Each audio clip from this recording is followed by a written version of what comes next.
Hey everyone, and welcome back to Western Flavors. Before we get into our new episode, let's recap the powerful and hopeful events from our last story.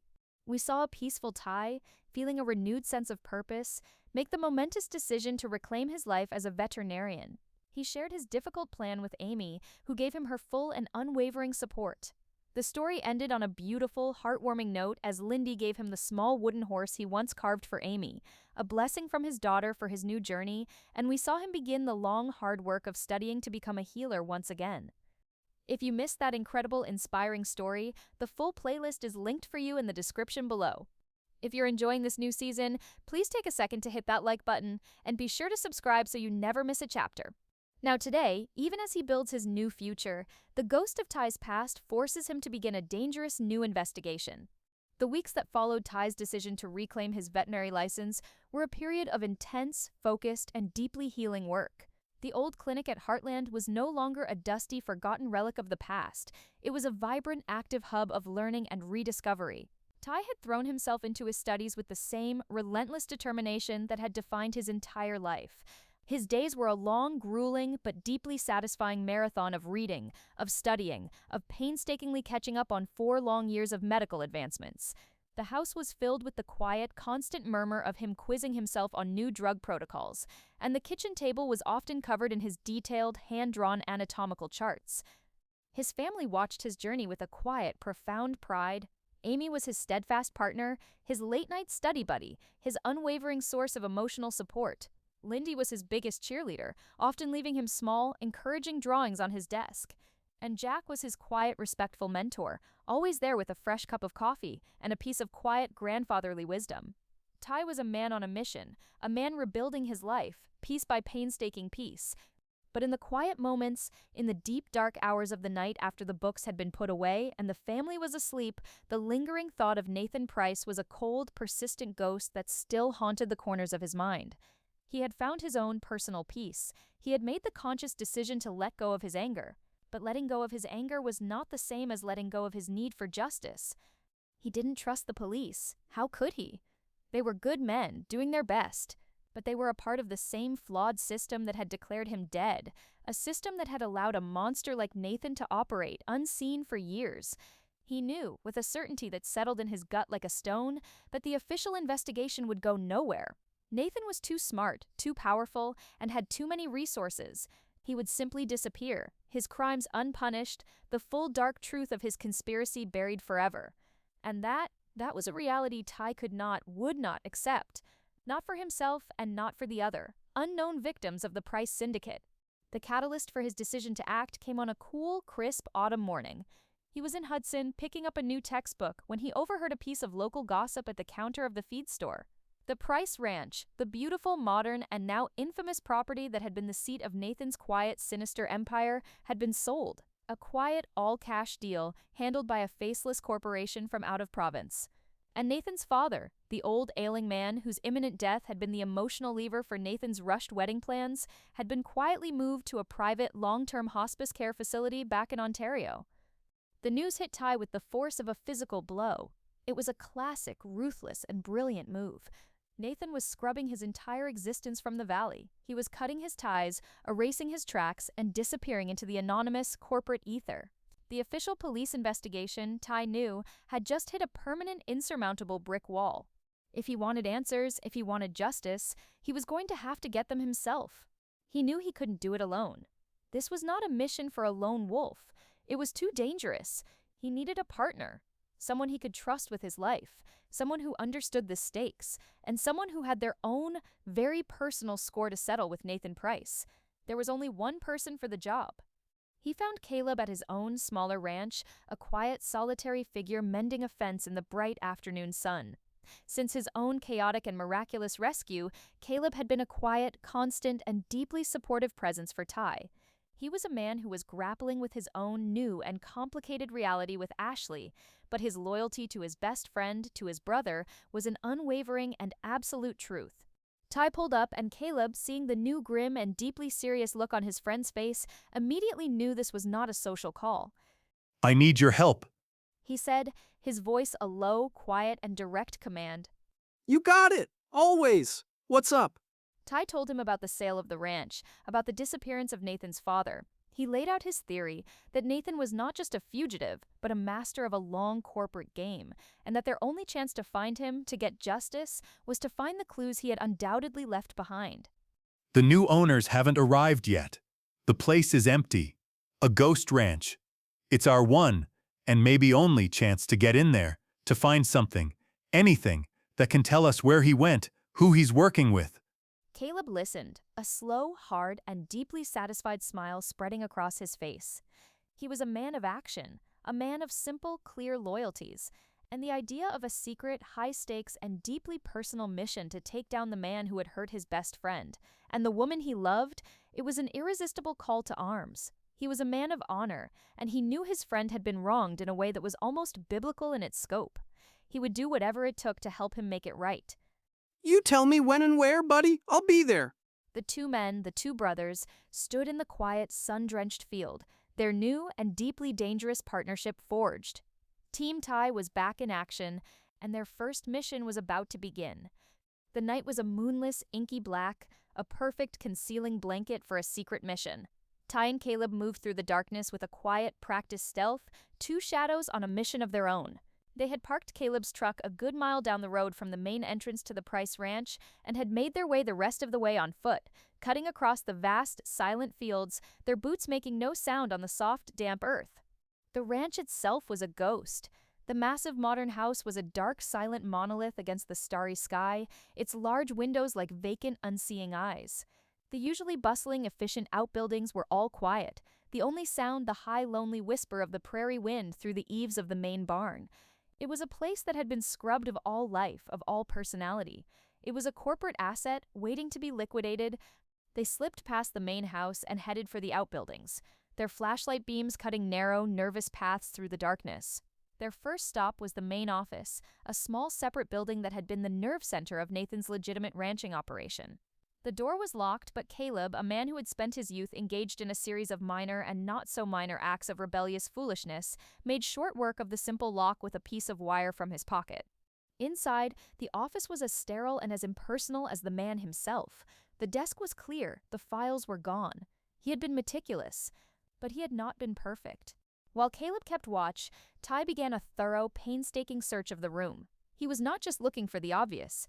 He was looking for the things that had been overlooked, the small, insignificant details that might tell a larger story. He ran his hands under the desk, behind the bookshelves, and then he found it. Tucked away in a small, hidden compartment in the back of a deep filing cabinet was a single, forgotten, leather-bound ledger. It was not a financial record. It was a logbook, a detailed, coded record of animal shipments, dates, times, locations, and a recurring, strange, and angular symbol drawn next to certain entries that were marked for destinations in Montana and other, more exotic locations. Ty felt a jolt of pure, cold adrenaline. He took out his phone and, with a shaking hand, he took a picture of the symbol. It was a small thing, a meaningless doodle to anyone else. But to Ty, it was a ghost from the White Room in Ontario, a symbol he now knew was the mark of the Price syndicate. Their next stop was the main barn. It was a vast, modern, and eerily silent space. The stalls were all empty. The haylofts were bare. The place had been completely and professionally cleared out. It didn't leave a single damn thing behind. It's like he was never even here. His voice was a frustrated whisper in the quiet, echoing space. Almost. Ty's own voice was a low, quiet murmur. He was standing at the far end of the barn, his flashlight beam focused on a small, hidden, and heavily reinforced back paddock, a place that was not visible from the main house. And in the paddock, a lone, dark figure was moving restlessly, its coat a beautiful silvery gray in the moonlight. It was a wild Mustang. They approached the paddock slowly, their movements calm and non-threatening. The horse was a magnificent, powerful animal, but it was also deeply, profoundly, and unnaturally terrified. Its eyes were wide with a wild, haunted look, and its body was a tense, quivering bundle of fear. And on its flank, a fresh, angry, and still-healing brand was a dark, ugly scar against its beautiful, silvery coat. It was the same strange and angular symbol from the logbook.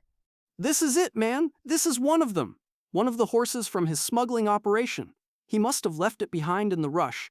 The horse, a living, breathing, and deeply traumatized piece of evidence, was a direct, tangible link to Nathan's secret criminal world.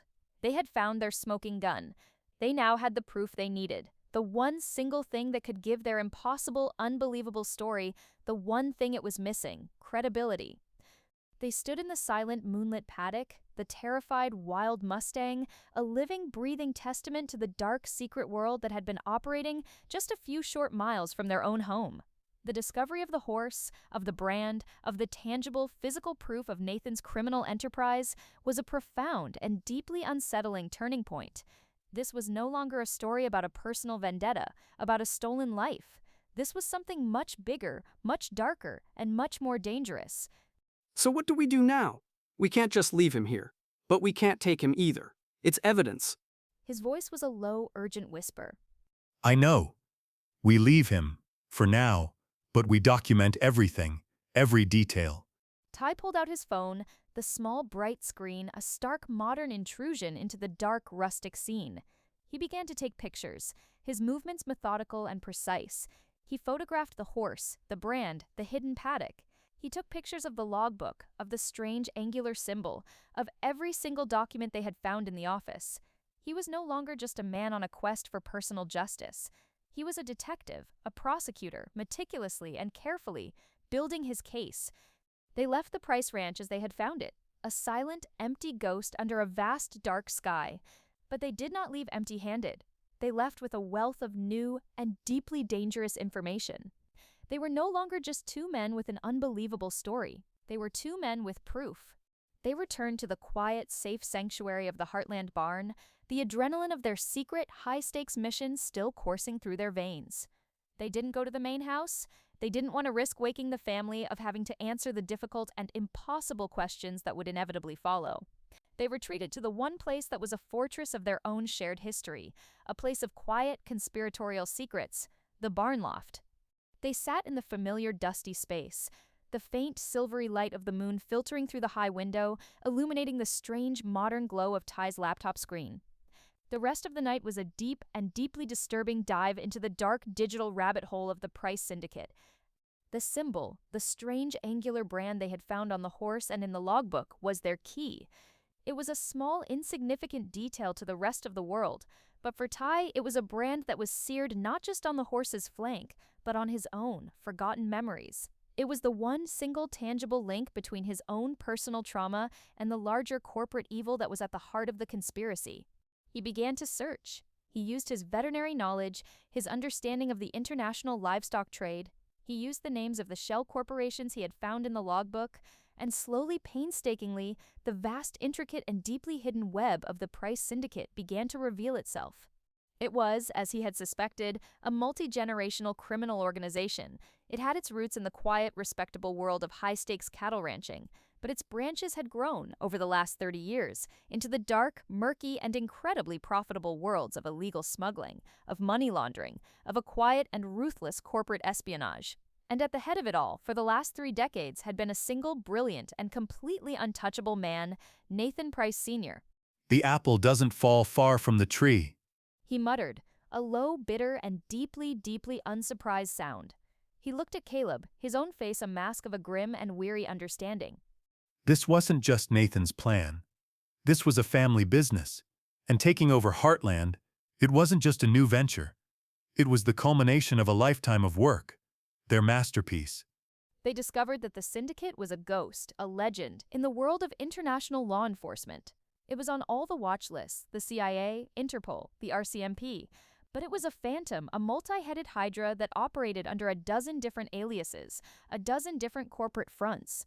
Every time an investigation would get close, the syndicate would simply disappear, shedding its old skin and re-emerging, months later in a different country under a different name.